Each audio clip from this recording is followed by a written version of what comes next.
It's the day after Monday. That means that today, the upload day, is Tinker Tuesday. Which also means we're gonna finally get the Poseidon back up and running, but not just get it back up and running better and lighter.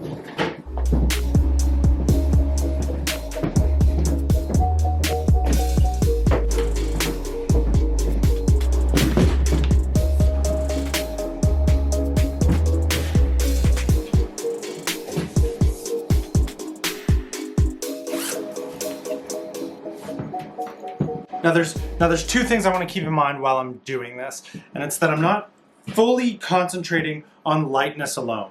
The problem with going too light with any components is that they become somewhat fragile over time. I mean, for a very painful real-world example, look at the 2 carbon cranks that Brent has brought to me.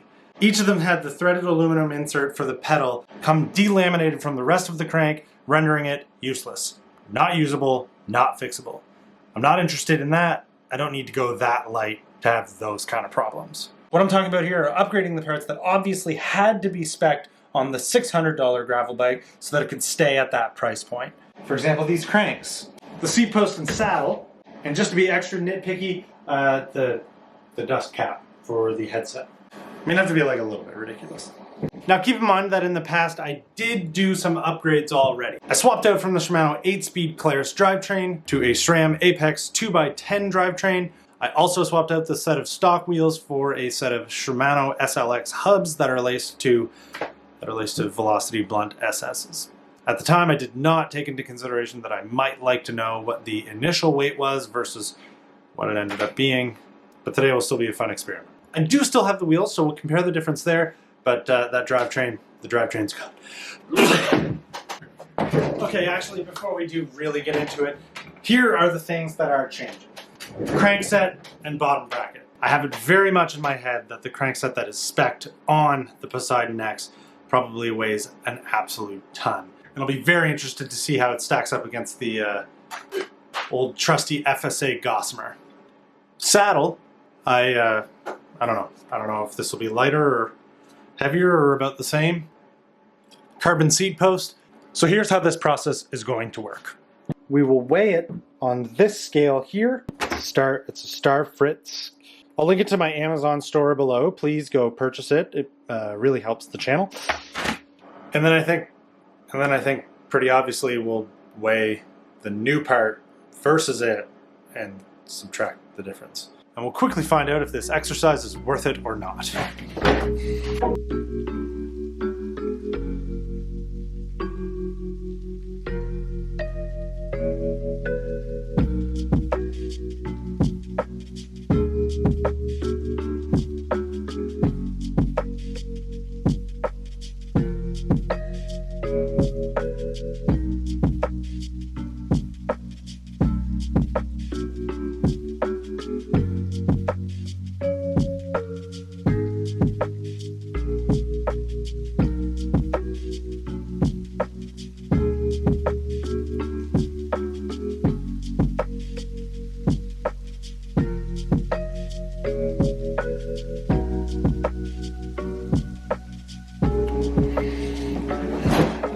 Okay, this is the fun part, where we find out if taking a bike apart and replacing the components with light components that we think are maybe a little bit lighter is worth it. First up, cranks.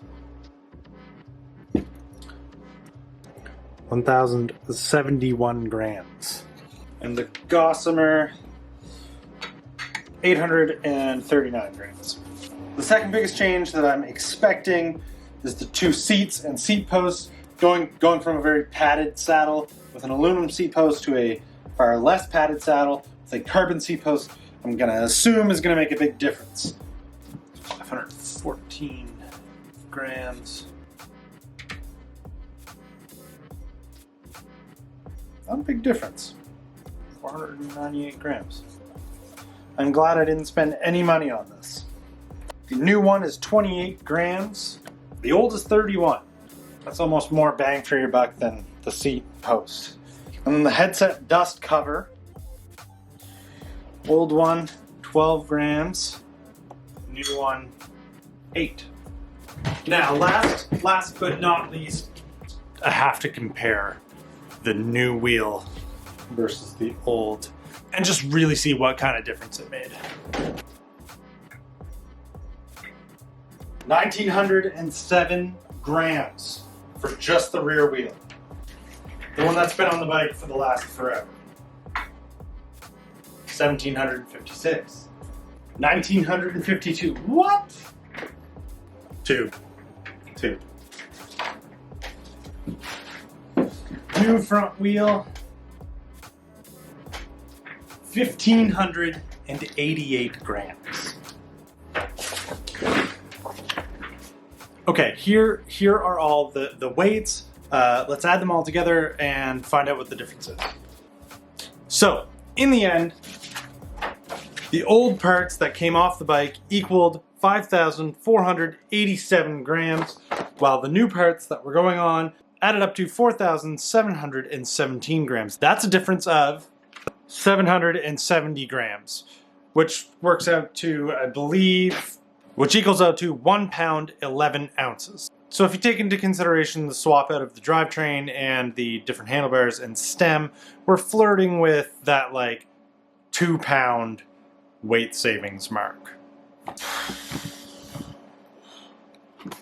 And this is what the final product ends up being, is a 21 pound aluminum gravel bike. I have to admit, I'm a little bit disappointed that my efforts didn't make more of an impact on paper. I'll be honest, I wasn't exactly sure what to expect. I mean, I didn't spend any money on any of this stuff. I just happened to have it floating around from previous bikes and previous builds. I just knew that probably they would be lighter just based on them not being parts that were on a bike and they were aftermarket parts. And it is a really good example of how scary, how expensive, and how much money you can start spending just so you can save small, minute, tiny amounts of grams off of each individual component. The only reason I actually put it on is because I like the way this looks a little bit better. Now that's not at all to say that I wouldn't have swapped these parts out anyway. The weight difference was really just an added bonus because the original bar and stem didn't fit. I didn't like the way it felt, so I needed to swap them out. And if you're gonna go through the trouble of swapping them out, you may as well swap them out to something maybe a little bit lighter and a little bit nicer. That makes sense. The wheels happened because I wanted a reliable tubeless setup to be on this bike. And also I came across the wheel set for $150, so. And the change out of the crank was so that I could have a 5-bolt 110 BCD crank set. It actually allowed me to play with the gearing a little bit, where now I have a 46 tooth big ring, 34 small ring, and an 11 through 32 cassette. Okay, this took a really, really long time to do, and it's really late, so that's all I got.